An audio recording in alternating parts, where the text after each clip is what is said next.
There's a aging workforce in the machining industry.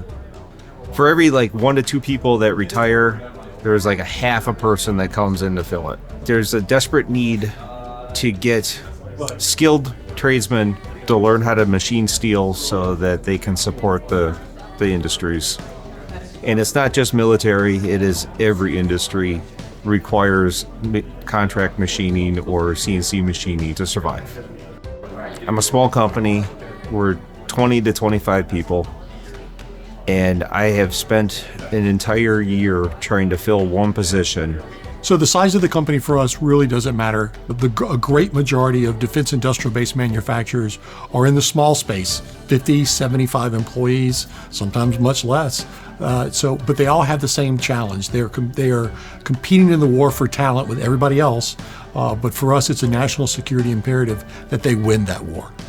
The model of the TPP program should enable me to better find talent in an industry that people are having trouble seeing.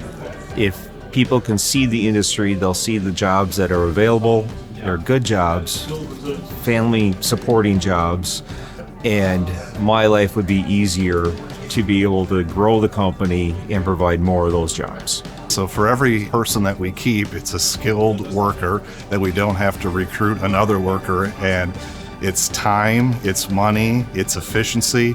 So keeping skilled workers is extremely important to us, especially in such a tight labor market that we have today. It's actually a really good investment and far cheaper in the long run for you to do something like this than to keep hoping that the next person you hire might last a year. It costs us between $40,000 and $60,000 to recruit for one position in our company through LinkedIn or Indeed or something like this. Well, the data is impressive, right? They've got a 75% retention rate over a year. That's not heard of very often in manufacturing. The Talent Pipeline program has been really instrumental for us. So it has given each of my business locations the opportunity to have a toolbox with common knowledge that we can speak to across the organization. We talk a common language when it comes to recruiting and retention and talent now with the Talent Pipeline program. When you have HR and operations on the same page around what are those things that we need to do to retain talent in the organization, it's been a powerful tool for us. And we've actually seen turnover decline year over year since we've been in the program. We're hoping to continue to see that success going forward.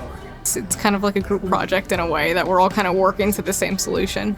It has given me the support I need as an HR professional to be confident to go to our operations team and say, hey, look, this is all of us. We're all in this. It's not just an HR problem. So implementing those tools and having that baseline is huge for us. Everybody's on a different journey along their talent initiatives, their recruitment and their retention initiatives. But there's just a great number of tools in the toolbox that can help any business, big or small.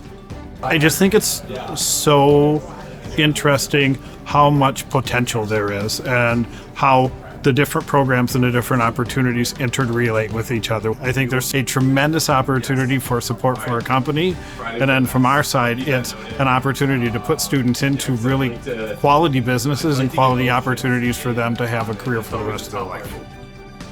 The reason the U.S. Navy Talent Pipeline program exists is to help small and medium-sized companies in America give them a skill that they often don't normally have, which is how to do talent acquisition and retention. So since World War II, this is really the first time that the government is investing in helping an employer do something that's traditionally their sole responsibility. So it's kind of like a vision. And when the Navy has stepped into this space, because it's such a systematic problem across American manufacturing, everybody's got challenges with the workforce. This is about defense of the country. You're as important to us as any soldier, sailor, airman, or Marine.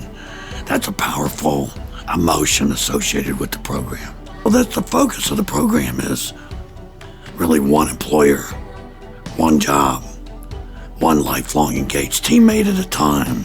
It's really a value-added operation. People ask us all the time, well, how much effort does it have? My answer to that is, I think today your effort is 4 or 5 times more than what it needs to be. So if you could do the same thing at 25% of the effort, would you be interested in that? there is a cost to the program. And the Navy requires two things.